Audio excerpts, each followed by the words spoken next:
Oi gente, tudo bom com vocês? Eu sou a Alice e esse é o Ali aqui e hoje a gente vai falar um pouquinho sobre o filme A Menina que Matou os Pais / O Menino que Matou Meus Pais, que acabou de chegar no Prime Video, então se você ainda não é inscrito no canal, se inscreve aqui embaixo e deixa seu joinha nesse vídeo. A dobradinha dos filmes A Menina que Matou os Pais e O Menino que Matou Meus Pais deveria ter estreado no cinema em 2020, mas por conta da pandemia e de tudo que aconteceu, o filme começou a ser adiado e adiado e adiado, até que enfim encontrou uma casa na Prime Video. Então o filme estreou na plataforma de streaming, os filmes estrearam na plataforma de streaming. Eu falo o filme porque pra mim eu considero ele um só, mas na verdade são dois filmes, né, diferentes e tal, que você teoricamente assiste tudo junto. Se você não está familiarizado, vou explicar um pouquinho sobre a história do filme, enfim, né, todas as polêmicas babadas em volta dele, e depois vou falar um pouquinho da minha crítica, das minhas opiniões sobre o filme. A Menina que Matou os Pais é um filme que é protagonizado pela Carla Dias e pelo Leonardo Bittencourt, e ele vai contar a história de um dos crimes mais tenebrosos que aconteceram aqui no Brasil, que foi o assassinato da família von Richthofen pelas mãos da própria filha e do namorado dela. Eu lembro que quando esse filme foi anunciado, foi um puta bafafá, porque, enfim, né, é uma história que é muito tensa, é uma história que a gente viveu há 20 anos atrás, né, assim, 15 anos atrás, na verdade, então é tudo muito fresco, né, mas é uma história muito intrigante, é uma história muito curiosa, né, assim, eu não sou a pessoa do true crime, eu não consumo tanto true crime quanto muitas pessoas que eu conheço, talvez até porque eu não tenha tanto estômago pra isso, que eu confesso que eu fiquei bem perturbada depois de assistir esse filme. O true crime é um gênero que tem ganhado muita força, né, nos últimos anos e tal, e principalmente de histórias de assassinos e serial killers de outros países, né? E aí eu achei super interessante que a gente ia ter uma história brasileira feita aqui no Brasil, principalmente porque a gente tem muitos casos muito tensos aqui no Brasil, né, de crimes horríveis que aconteceram. Tenho certeza que vocês conseguem pensar em pelo menos uns 3, 4 que parece que saíram de filme mesmo. E o caso da Suzane von Richthofen com certeza era um desses casos, então eu fiquei super interessada. Eu acho que vale ressaltar, né, que o filme ele não foi feito em contato com a Suzane e os irmãos Cravinho, né? Eles não foram consultados pra fazer o filme. O filme é totalmente separado, né, das pessoas que viveram, que, enfim, fazem parte dessa história de verdade. Ele é baseado nos registros do julgamento da Suzane e dos irmãos Cravinho, né? Então as histórias que a gente vê e o roteiro que foi adaptado foi a partir disso. Ele não foi feito com nenhum incentivo do governo, ele é feito com dinheiro privado, então não tem lei Rouanet, não tem nada, ele é um projeto 100%. Os irmãos Cravinho e a Suzane não vão ganhar nenhum dinheiro em cima desse filme, eles não... nada, assim, eles realmente não têm conexão nenhuma. Eu sei que isso é uma coisa que as pessoas tinham ficado muito preocupadas na época, né, que começou a se falar desse filme e tudo mais. Então ele é uma obra de ficção baseada em um caso real, mas a gente tem aí o roteiro, que é da Ilana Casoy e do Rafael Montes, que inclusive são roteiristas e autores de histórias que têm a ver, né, com esse mundo da criminologia e tudo mais. Inclusive fizeram o Bom Dia Verônica, que é a série da Netflix.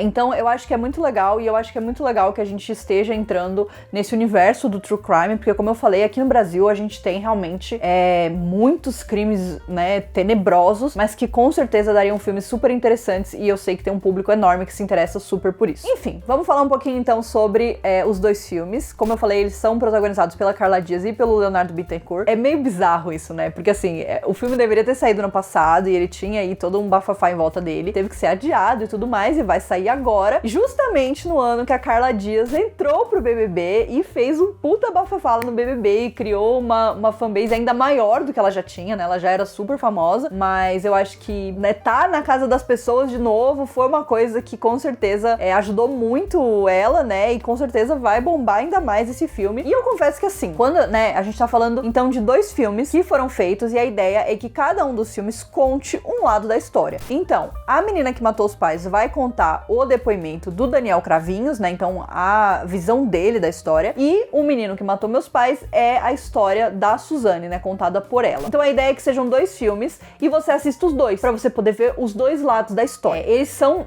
iguais no sentido de eles contam a mesma história, não tem diferença narrativa nesse sentido, eles começam mais ou menos no mesmo lugar, que foi quando a Suzane e o Daniel se conheceram, e terminam mais ou menos no mesmo lugar, é quando acontece todo o crime, né? Então eles contam assim, mas tem cenas que existem em um filme que não existem no outro, mas tem muitas cenas que são a mesma cena, só que recontada da memória de cada um deles. Então é muito interessante ter esse paralelo entre os dois filmes. Eu acho que com certeza isso era uma das coisas que mais estava me deixando intrigada sobre esse filme, né? Quando a gente tá falando de uma situação como essa, de um julgamento, onde a gente teve um julgamento tão longo, né? Que tem esses dois lados da história, com certeza isso é uma das coisas que mais me deixa interessada. Inclusive, ele me lembrou muito Em Defesa de Jacob, que é uma série da Apple TV Plus, que tem também essa história de contando o que a gente sabe e revelando aos poucos, né? E também até Cruel Summer, que é a série do Prime Video que estreou há um mês, né? Acho que foi em agosto. Conta também a história, né? E meio que dois pontos de vista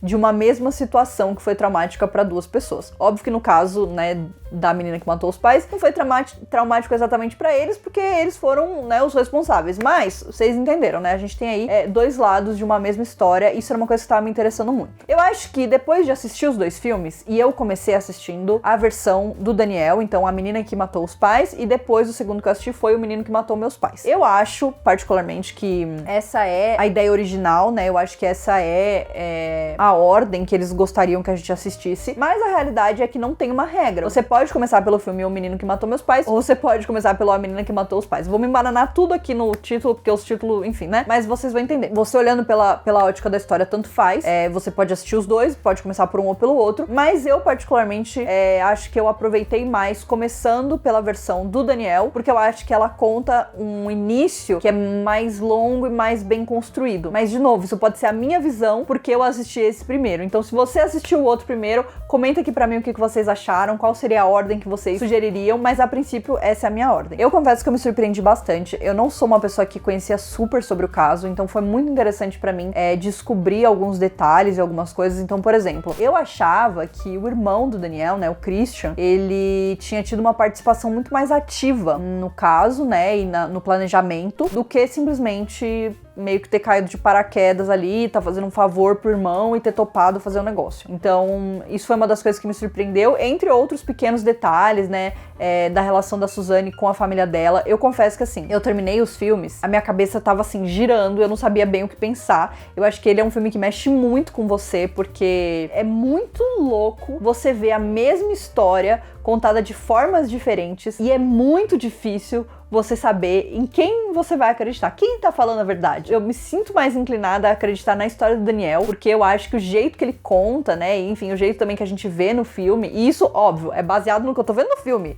Eu não sei, não conheço ele nem ela, então assim, sei lá. Mas eu acho que o que a gente ouve me parece muito mais plausível do que o que a gente vê da Suzane. E do jeito que ele conta, ela aparenta ser muito manipuladora. E na história dela, eu sentia um pouco dessa manipulação, porque ela quis, né, contar muito uma história de uma família perfeita e tal. É óbvio que tem outras questões, né, então o pai dela bate nela, na história dela, e ele é meio, né, tipo assim, meio escroto, mas ela tenta pintar uma vida de que a família dela era perfeita, e pode até ser que fosse. Eu não sei, né, tipo, é muito difícil, gente, é muito difícil, eu não sei, eu quero muito saber o que vocês acham. Na minha visão, né, tipo, a pessoa que teria um motivo pra matar muito mais forte seria ela. Eu vejo o motivo dela, pra mim, ele me soa mais forte do que o motivo dele, que era simplesmente querer o dinheiro. Mas, ao mesmo tempo, a família dela era muito rica, então, obviamente, né, e aí na história dela, a gente vê que ele usava o dinheiro dela, que ela pagava tudo pra ele, que ela dava presentes caríssimos, que ela bancava ele. Não tem como, entendeu? Não tem como. É muito do nosso feeling, do que a gente acha, de qual que é a conclusão que a gente tira de tudo isso. Então, assim, é muito louco. Eu acho que esse filme mexe muito com a nossa cabeça.